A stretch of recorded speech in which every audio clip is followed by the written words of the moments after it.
having a great day. I am. Anything about here? A little disheveled today. Welcome to the Normal America Show. Having a great time today. Hope you are as well. I'm going to miss a little bit of wrestling. John Cena's heel turn. What? I haven't watched wrestling in like 18 years. I used to watch avidly when I was in high school, circa the Attitude Era. But one of the people I work with likes watching it, so I've been watching it a little, but don't have the proper channel here at work. So, but no, it's good to be here. It kind of feels like a rehash of a show. So much news is going on with the Ukraine stuff. It seems like that's where we've been focused at a lot of these recent shows. But, you know, I think it's historic. The original sort of spat that we saw in the White House was sort of historic in my lifetime. I haven't seen a president or vice president be so unabashedly pro-America. It seems to be, you know, illustrating just how war-thirsty so many of the people are, particularly in the Democratic Party, but even those on the right. What's up, Thomas? How you doing? And there's new developments that are coming every day that sort of further illustrates the points that I've been making. And so I think that I apologize that it's sort of a similar take every night, but hopefully you're being informed and entertained by sort of the difference in the news that's going on every day. So we'll stall for a minute as we wait for some people to come in. So yeah, it's been an enjoyable day for me, though I'm very tired. I didn't get much sleep last night, so looking forward to a good night's sleep. Of course I have empathy for Ukraine. So that's why I'm happy that we've stopped weapon shipments. Maybe this will encourage a peaceful resolution sooner. Don't you have empathy for Ukraine? If you want the weapons sent, you want them to keep going to die in that meat grinder? So we're going to get into it, though. I promise. What's going on in my life that's worth talking about? We have new furniture being delivered.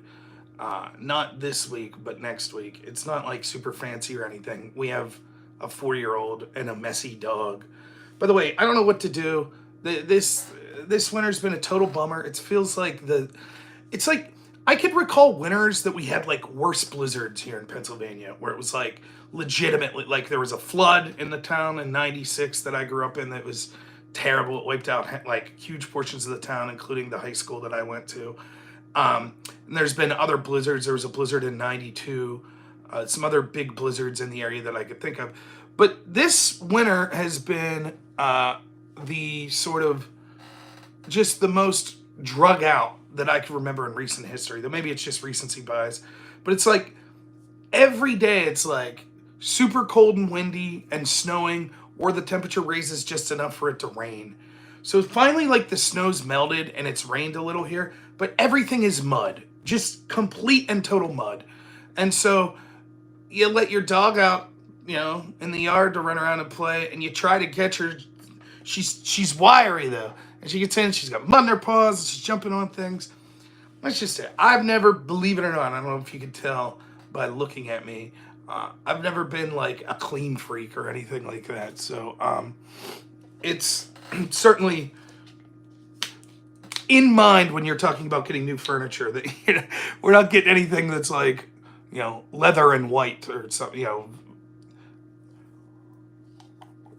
Tried to get something that we know we'll be using some wear and tear on. So HN, I get off work Wednesday. You could call in and tell me all about your empathy for Ukraine. I guess we'll jump in. I was trying to be polite. So here we have another person, HN. His big empathy for Ukraine. HN, did you know that Ukraine's taking conscripts right now? How's your empathy? How much is your empathy? You heading over there? You going? Or why don't you open your pocketbook? Even if the United States stops sending money, certainly nothing's stopping you. Go on over. You could do more. You could do more, sir. Or wait, let me guess. Your empathy is just empty virtue signaling as you sit in your couch watching streamers, putting a Ukrainian flag in your social media post, saying, I actually care, I have empathy. Don't tell me not to be a jerk, fuckface. Why don't you have empathy? I wish you had more empathy than you do your dog. Fuck you, asshole. Don't be a jerk. Fuck you, you scumbag virtue signaler. Just like all you fucking loser-ass virtue-signaling sacks of shit that want to try to morally lambast people and fucking call them names and insult them. But then when someone pushes back in 1/10, you're like, whoa, don't be a jerk, you worthless scumbag. Do you jack yourself off watching the videos of the Ukrainians being killed by drones or being conscripted by Zelensky? Is that what you do? Is that the empathy you have, fuckhead? Is that what you're up to? Wow, you're the right-wing version of Destiny. I came in and insulted you multiple times as you were just trying to tell a story about your dog, and now you're pushing back at me. That's not right. I expected you to eat shit. No doubt a Zelensky fan you are. I'm sure you cried too and said, Trump's a crybaby. Why did him and Vance push back on Zelensky? Right, because you wanted Zelensky just to be the big man, the alpha. He can talk shit, but you're not allowed to respond to him or his little feelings will be hurt. Spare me your self-righteous bullshit. Your empathy only extends until it becomes an inconvenience to yourself, like 95% of the Ukraine supporters that scream about empathy but aren't doing shit of consequence. But hey, you have the ability to virtue signal. Because unlike the Ukrainian men that are being shoved in vans and forced to go to the front to die, you actually get to live in luxury. So easy to be the big man calling out other people's empathy. You pay tax dollars, you want your tax dollars going to Ukraine. Why is that wrong? You absolutely could want your tax dollars to go anywhere you want. Your side lost the election. I pay tax dollars, I want my tax dollars to go to benefiting the United States. Now that the tax dollars aren't going, is that all the empathy you have? That's it? That's the extent of your great empathy that you're demanding other people share? Well, you know, I pay taxes and that's it. That's all I'm willing to do. That's such a big heart. There's a joke by a comedian, Louis C.K., where he's talking about, he's on an airplane and he's on first class and he sees a soldier get on the airplane and he's carrying like his heavy bags and he's wearing his military fatigues and he thinks to himself, he's like, I started thinking like, you know what I ought to do? I ought to give up my first class ticket to him. He's serving our country. That'd be amazing. Oh, I didn't do it, though. I didn't do it. I just thought about doing it. And then I thought, what a good person I am. Well, I can't believe Rob's attacking his fans after they attacked him.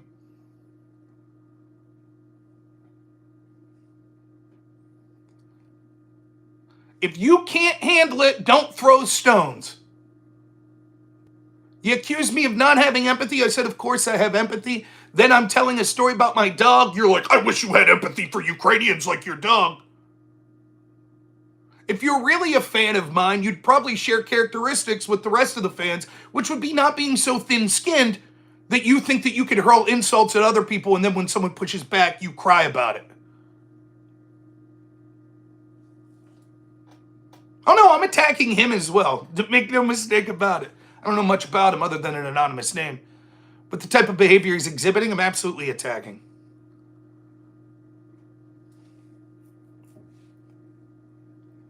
Might as well start with this. Eric Swalwell came out today and made the argument that I continue. Remember yesterday we talked about this? What was the theme of yesterday's video? What was it that Zelensky had to offer Western leaders? And the answer is Ukrainian bodies. Because what the Western leaders want is a proxy to fight Russia and bleed them out. They want Russia to have a Vietnam War. So they need bodies sent to the meat grinder. That's what the Western leaders want. Oh no, we'll say the big-hearted empathy crowd. Well, Eric Swalwell's on TV today, and he's making the argument that you've heard them make over and over again. He said, actually, what a great return on investment America is getting for their money. Because it's harming Russia significantly. At almost no cost. Except all those Ukrainians. There's that cost. But fuck them, right? As long as the warmongers in our country get what they want. Fuck them. Death, fight to the last Ukrainian, they shout. It would be immoral to give up. It would be cowardly to give up any land, to give anything to Russia. Keep going and fighting and dying. Let's play this experiment out.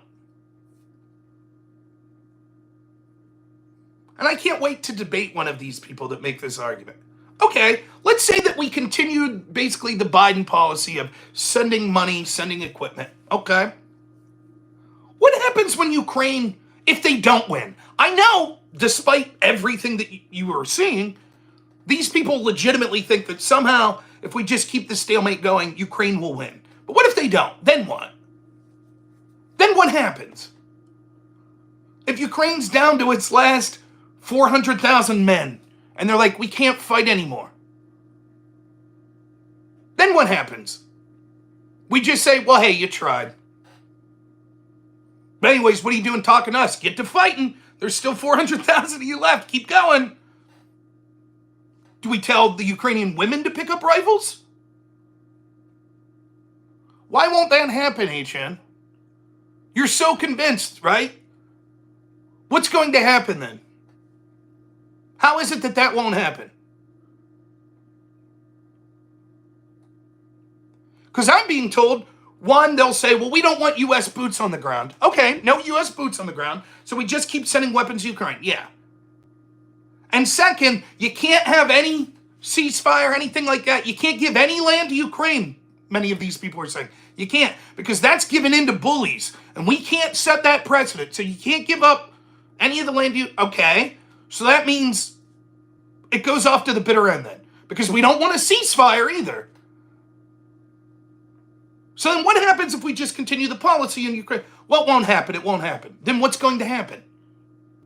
I know everyone's convinced Ukraine will just win. Trust us. Magically, it'll happen. They'll find more men to throw into black vans to conscript. But what if they don't? Then what? Are we going to send troops in to protect the last of them?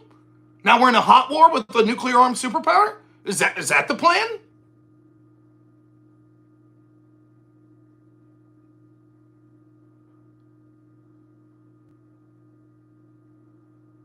Does everyone see the intelligence level of the people we're dealing with? Does everyone see this? Well, Russia can't win because if they were going to win, they already would have.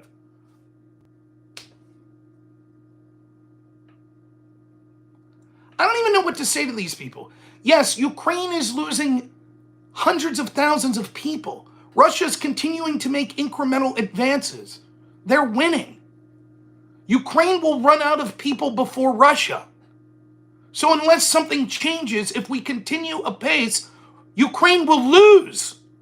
And then what? Then what happens? You're delusional. Now, could unforeseeable things occur? We'll see you later, HN. I'm a bully just like Trump. Have you no empathy? Where's your empathy for me and Trump, HN? Where's your empathy? I'm surprised. I wish you had as much empathy for your own countrymen as you pretend to have about Ukrainians. So what's that end game look like? Inevitably, the way it ends is the way I've always told you that it's going to end. Inevitably, they're going to have to negotiate with Russia. The question is, how strong of a negotiating position will they have? Had they proceeded with negotiations 2 years ago, they'd been in a far better position. If they piss off the United States and they're not getting military or financial assistance from the United States, then all of a sudden their negotiating position goes,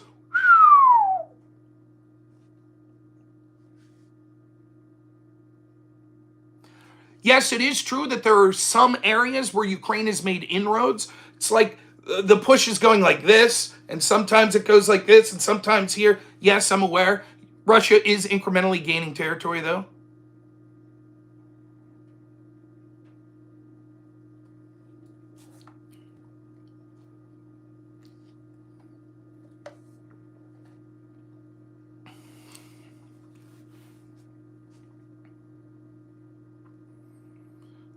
There's no amount of dead Ukrainians that people won't stand on the bodies of to virtue signaling.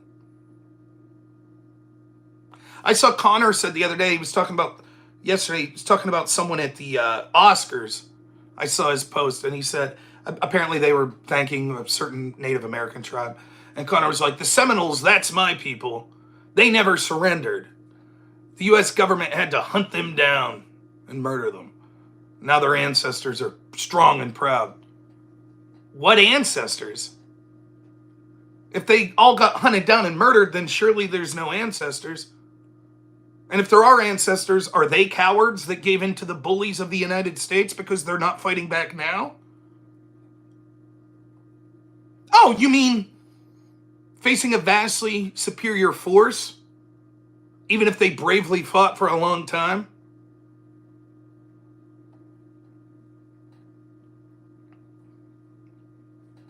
They ended up having to stop fighting.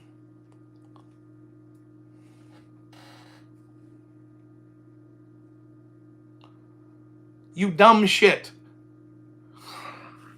He says, ancestors are dead. What the fuck, Rob? Right.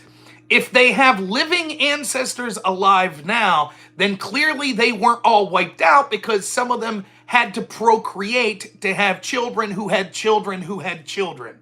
If they were all wiped out down to the last man, woman, and child, then there would be no living ancestors. You dumb shit.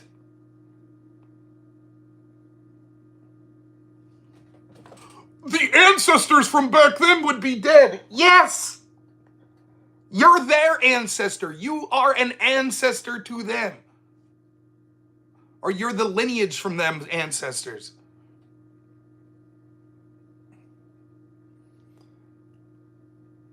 Anyways.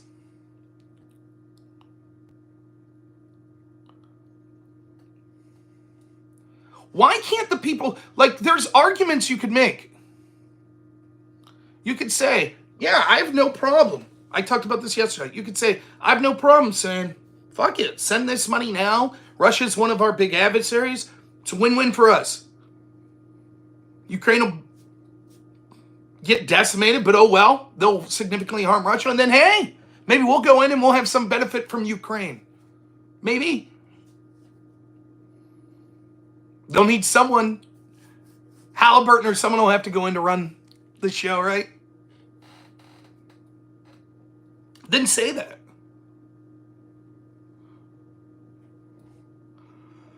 No, you're not shadow banned. Say it. Just say that. Don't pretend I care about the Ukrainian people. Where's your empathy? It's absurd. Why don't you care more? Why don't you care? Now, it's hard to find, and I'll try to steelman the other side of this. But let me just ask the audience, how many soldiers has Ukraine fielded or that's in their military that can be fielded total? Does anyone have a clue? I found very disparate numbers. Yeah, right. You don't have empathy for the Russians? Yeah. I have empathy for anyone dying in a war. I've talked about it over and over again. As a fan of mine, you should think you would know that. I read numbers that were suggesting somewhere between maybe 1.4 to 2 million. Does that sound reasonable? Does anyone, even if you disagree with me, does anyone have other numbers than that? Yeah, they do keep the numbers vague. And partially you can understand why. But does that sound reasonable? Does anyone think that sounds grotesquely off? Around 1.4 to 2 million people? 1.3? That's what my guess would be, given population size and... Junior. Oh, Gizmo, thanks for the $5 for the sticker. Appreciate it. Junior Alcala, thanks for the $10. That's kind of off subject. As Christians, Rob, we should stand firm for Israel. For the Jews are God's people. Having said that, love your content. God bless you, buddy. The United States has proven themselves through leadership to be incapable of being the world police. They are corrupt and malevolent. They are corrupt and incompetent. Therefore, the best thing we could do is focus on the problems back home. Israel could take care of themselves.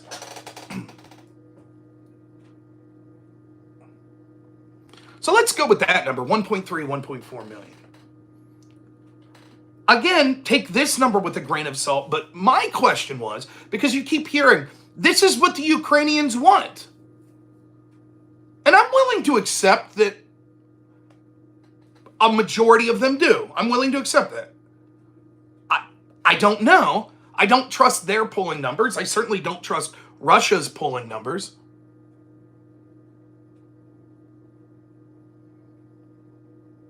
There you go. There's the guy. I'm not insulting you. I just say you lack empathy and you love genocide.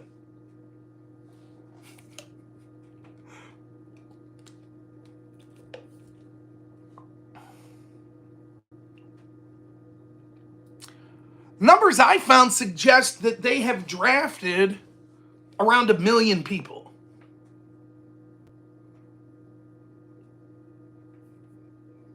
So that's 3/4 of their military that they're using.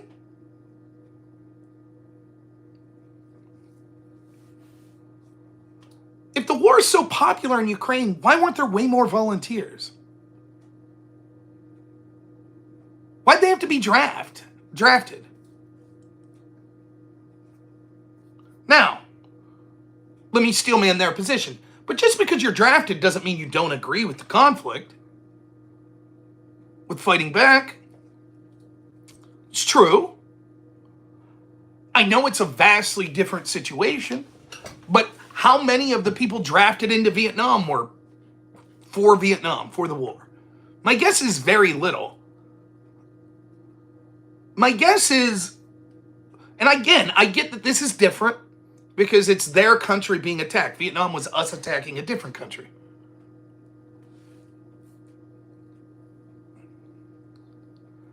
But my guess is a pretty sizable portion that it may go something like this. If you ask someone like in the abstract in Ukraine, do you think that we should like be fighting and, and you like the direction this is going, Zelensky's doing things, you'd say, yeah. Then if you get drafted tomorrow, you'd probably say, you know what? No, I don't like the way this is going.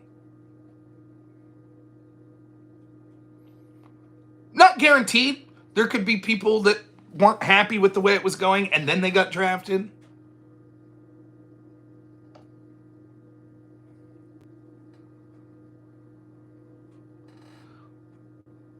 But we're supposed to just take it as gospel. Well, all these people, the Ukrainians they're all in, man. This is what they want. They want to keep sending us money and they want to keep fighting and dying in this meat grinder. That's what they want. Then why is 500,000 to 1 million Ukrainian men fled the country? Why did they have to draft 1 million? Why are they calling for increased drafts now? Surely if almost everyone was for it, then surely they would have all volunteered at this point. Even if it's more than 50%, where's your empathy for the people getting shoved in black vans and thrown to the meat grinder up front? Where's your empathy for them?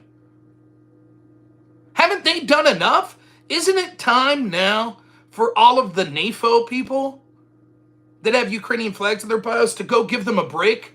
Tell those Ukrainian men they could go back to their homes while you take over for them. After all, you have a big heart for them. It's important that we fight evil. It's important that we protect democracy, right?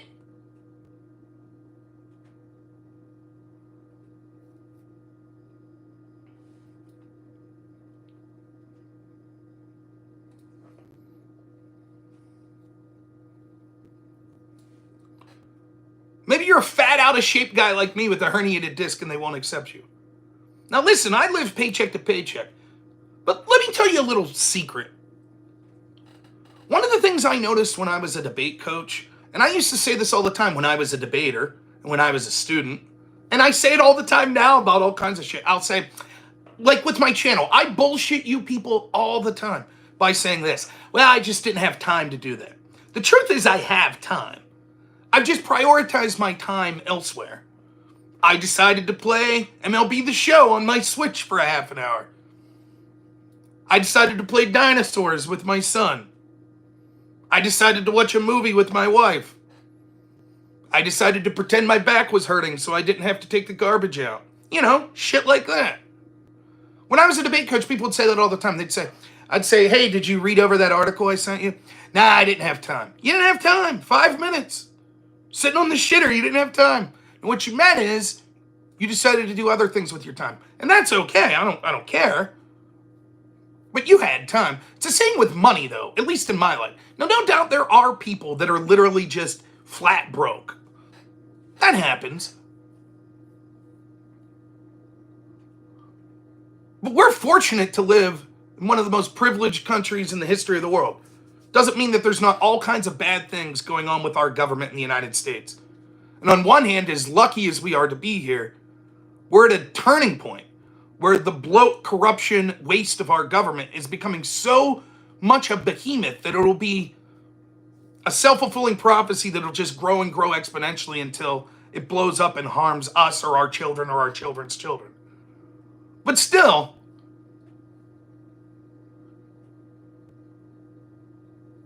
I have money. If I gave a shit enough, I could scratch together $1,000 to send to Ukraine. And I'm probably a pretty lower middle class, I would say. Maybe upper lower class, I don't know. I'll bet most of these people with Ukraine flags in their butt, they could do the same. They get some scratch together.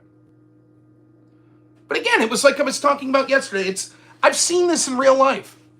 Let me give you an example.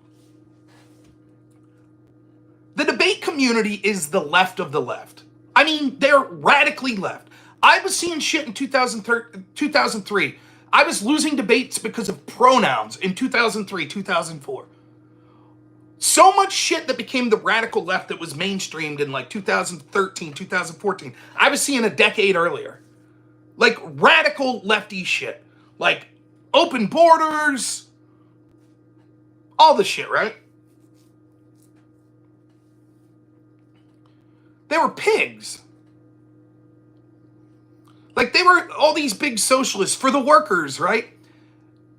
You get what's called pairings. So a pairing would be a list of who's debating who each round. So everybody would wait for the tabulation room. That's where the tournaments ran. And the printer would start whirring, and they'd tape out the pairings, and then they'd set the pairings on a desk. People would like jumping over each other to get that pairing an extra 5 seconds before their opponent. And then you got to get to the room and get the good table. Me and my partner would always let everyone get them, and we'd just sit back and wait. We're like, wait, what the fuck? We're going to kill ourselves for an extra 30 seconds of preparation time? No, thank you. You guys go ahead and fight over it. And then people would just leave that shit, like most of the time you were in a university, but sometimes it'd be a hotel, and they would just leave these papers and trash everywhere, all over the fucking rooms. Now, some janitors got to clean that up. And I remember the national debate tournament that I qualified for. It was the last tournament I ever debated at. And it was in Dallas. It was the first time I ever flew on an airplane, old country bumpkin Rob. And we get out there, and it's like this beautiful, like, 3 or 4 star hotel in Dallas. And I just remember I was like, I don't know what floor we were on, but I was like, it blew my mind about Texas, how flat it is, because I'm from like Appalachia. And I'm looking out the window and I'm like, wow, I can see forever. And it's cool as shit. Now I'm like a Ron Paul Republican, secure the border, even like back then, like when was this, 2007, I think. Most of the people in Dallas that were working at this hotel were Hispanic. I don't know if they were legal or illegal. I didn't fucking ask them.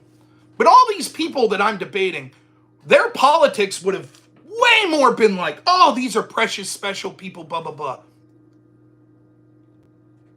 These lefties that I was debating, they treated these people like they were the fucking help. Which, okay, maybe technically they are, but they treated them like dog shit.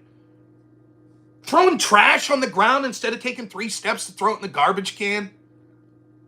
Complaining when they were in the way and shit. I would stick around, me and my partner, who's a Buddhist and is a lefty, we'd stick around after every round and clean up the room. With the fucking helpers from the hotel. So we got all this, like we had like, I think $40 to eat lunch a piece, me and my partner. And I'd never ate at a Jack in the Box. And there was a Jack in the Box next to the place. So I was like, let's just go to Jack in the Box, we'll have money left over. And there's 2 Hispanic guys that are wearing the hotel's uniform. They're out back smoking when we go out the back doors.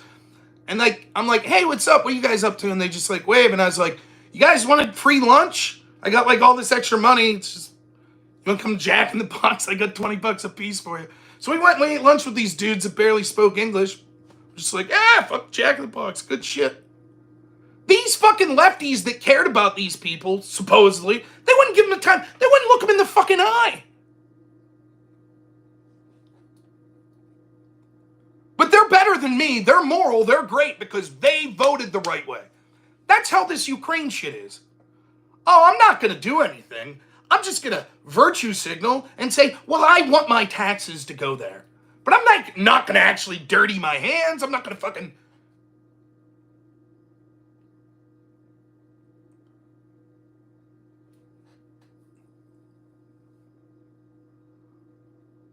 I'm not saying you have to go. I'm not saying you have to serve in the military. I'm not saying you can't have an opinion. But the people that are like trying to make it just, it's this cut and dry. Oh, my debate partner. I was like, what am I saying partner? Like, howdy partner. No, I debate, you have teams of two. So my debate partner, whose name I won't say, he probably doesn't want any connection. No, we're still friends, but he hates my politics, so I'll never say his name. But, yeah. So me and my debate partner, I don't know what else you would call him, teammate? But teammate could be vague because teammate could be the other people on your team that's not your partner. So like I was from Clarion University, so your team name is your school and then your last initial. So my initial's N. So I will give you this. Our team was Clarion HN. I was the N in that. So that's what I meant by partner. So, but for all those people that are saying this, just don't pretend that you're somehow more moral. And the childishness that like, isn't it reminiscent of COVID? Am I the only one who gets these same vibes? Do I feel bad for destroying my friendship? I haven't destroyed my friendship. I'm still good friends. And why would it be me that destroyed it by having my political beliefs? Why would that be me destroying my friendship?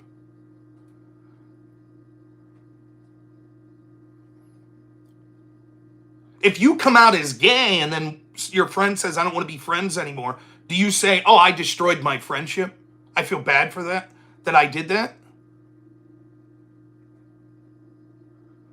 When did I call? Are you living in reality? When did I call my debate partner or my friend a poser and a fake conservative? Or are you not talking about my debate partner? You talking about Conor? Is that what you're talking about? I was never friends with Conor. He was an online acquaintance. No, I don't feel bad for correctly calling out that he's a grifter. Conor is a grifter that calls himself a conservative that took money for Progressive Victory PAC, an organization that puts big money into politics, that is designing to make progressive activists to drive the Democratic Party more progressive and to help Democrats and progressives win elections, including down ballot. If you take that money and claim you're a conservative, then you're a poser. Yes. No, I don't feel bad for saying that. And I was still on good terms with him when I said that. I'm like, that's fine. He seems like a good family man. If he wants to take the money just because he values the money, have at it. But he's grifting.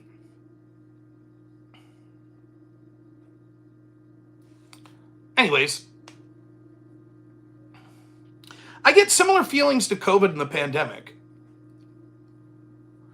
where these people would morally grandstand. You're selfish. How dare you not shut down? How dare you not support these measures? How dare you not support vaccine mandates?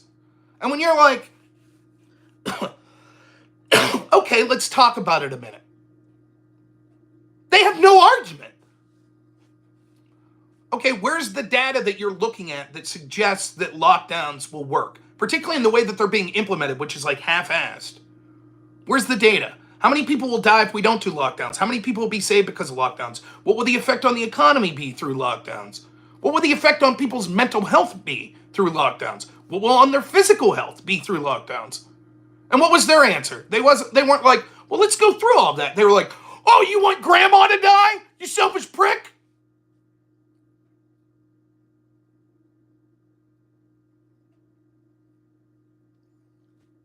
Now, the argument you hear is just like, this is Putin's talking points. That's just Putin's talking point. Putin's talking point.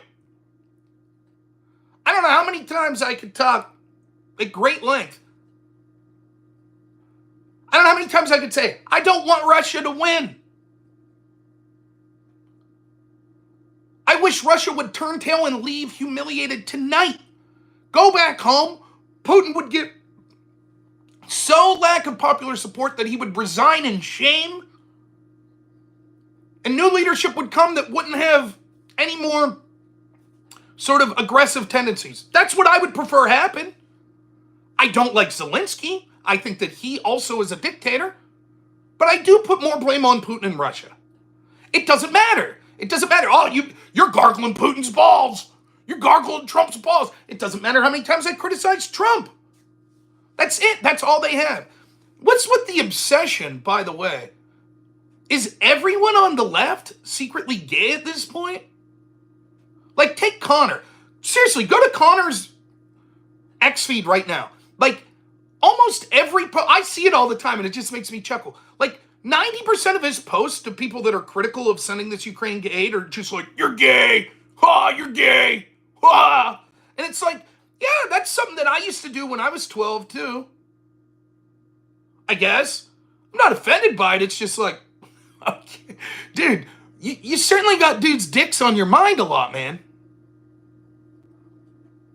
They're like all these people are like super graphic about, oh man, you're just like slobbering on Trump's cock, man. You're like down to the balls, right? You're cupping them with your hands, right? It's like, wow, what the fuck is going on here? It's so graphic that you can't help but feel that they're visualizing it.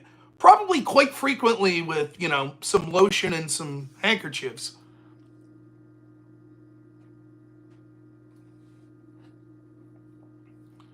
But that's okay. To each their own. I have gay friends. Don't bother me. But just to answer the question, no, just because that's what's on your mind. That's not what's on my mind.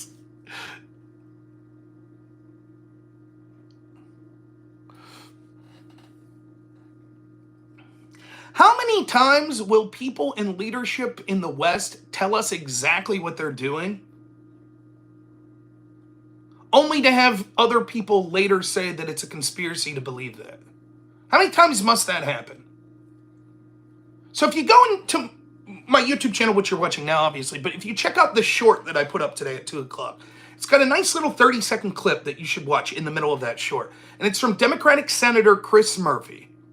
Now, he's just one of the many people that said akin to what I'm going to tell you he said. But here's what you need to know now. Chris Murphy is amongst the largest. Trump is beholden to Vladimir Putin. He's a Russian plant, advocating